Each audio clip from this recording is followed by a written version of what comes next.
Welcome to my channel. আমার চ্যানেলে আপনাদের স্বাগত। আবারও চলে আসছি আর একটা নতুন রেসিপি নিয়ে। এই রেসিপি বানানোর জন্য এখানে আমি খারকোল পাতাগুলো ধুয়ে নিয়েছি। এখন আমি এগুলি ঝুরি করে নেব। আর এই রান্নাতে দেওয়ার জন্য এখানে আমি কিছু কাঁঠালের বীজ ঝুরি করে নিয়েছি। আর এখানে একটা পটল খোসা সহ ঝুরি করে নিয়েছি। খোসাটা শুধু চেঁচে নিয়েছি। আর ওখানে দুটো আলু খোসা সহ ঝুরি করে নিয়েছি। আর এখানে নিয়েছি দুটো শুকনো লঙ্কা, তিনটে কাঁচা লঙ্কা আর একটা গোটা রসুন ছুলে নিয়েছি। এবার আমি শুকনো কড়াইয়ে 1 চামচ কালো জিরা দিলাম। আর দিচ্ছি রসুন আর কাঁচা লঙ্কা।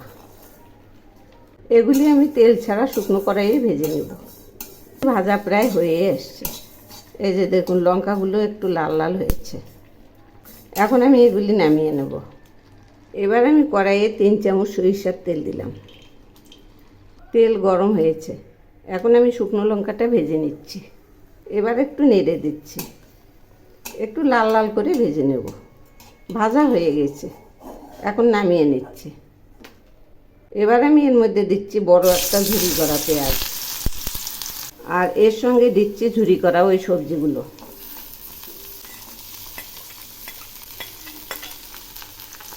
এখন আমি দিচ্ছি স্বাদ মতো লবণ। আর এর সঙ্গে দিচ্ছি সামান্য একটু হলুদ। এবার আমি এই সবজিগুলো খুব ভালো করে ভেজে নেব এই পেঁয়াজের সঙ্গে। পেঁয়াজগুলোও ভাজা হবে, সবজিগুলোও ভাজা হবে। দেখুন সবজিগুলো অনেকটাই ভাজা ভাজা হয়ে আসছে। এবার আমি এর মধ্যে দিচ্ছি খারকোল পাতার ডালগুলো। এগুলি আলাদা করে ঝুরি করে নিয়েছি, কারণ এগুলি একটু বেশি সময় ধরে ভাজতে হবে। এগুলি আপনি একসঙ্গেই ভালো করে ভেজে নেব। এগুলি আরও কিছুক্ষণ ভাজা হবে। আধা ভাজা হয়ে গেছে। এই যে দেখুন এগুলি থেকে তেল ছেড়েছে। এখন আমি এর মধ্যে দিচ্ছি খারকোল পাতাগুলো। এই যে সব পাতাগুলো দিয়ে দিলাম। আবারও একটু নেড়ে দিচ্ছি। এই পাতাগুলো খুব ভালো করে ভেজে নেব, যেভাবে শাক ভাজা ঠিক সেই রকম করে ভেজে নেব। এই যে দেখুন অনেকটাই মোলায়েম হয়ে আসছে। আর খুব একটা বেশি সময় লাগবে না। এগুলি আবারও একটু নেড়ে দিচ্ছি। সবজিগুলো ভাজা প্রায় হয়ে আসছে। এই যে দেখুন অনেকটাই মোলায়েম হয়ে আসছে। আর অল্প একটু নেড়ে চেড়ে নামাবো। এগুলি হয়ে গেছে। এবার আমি নেড়ে চেড়ে নামিয়ে নিচ্ছি। এই যে দেখুন একদম শাক ভাজার মতো হয়েছে। এবার আমি এগুলি এই শিলপাটার মধ্যে নিচ্ছি। রসুন আর কাঁচা লঙ্কা তো আগেই নিয়েছি, সেই সঙ্গে শুকনো লঙ্কাও নিয়েছি। এখন আমি এগুলি বেটে নেব। এই যে এইরকম করে। এই যে দেখুন এই যে এইরকম হয়েছে। এভাবেই আমি পুরোটা বেটে নেব।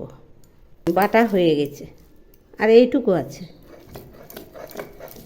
এইটুকু হলেই হয়ে যাবে। বাটা কমপ্লিট। এবার আমি সবগুলো এক জায়গায় করছি। এই যে দেখুন এইরকম হয়েছে।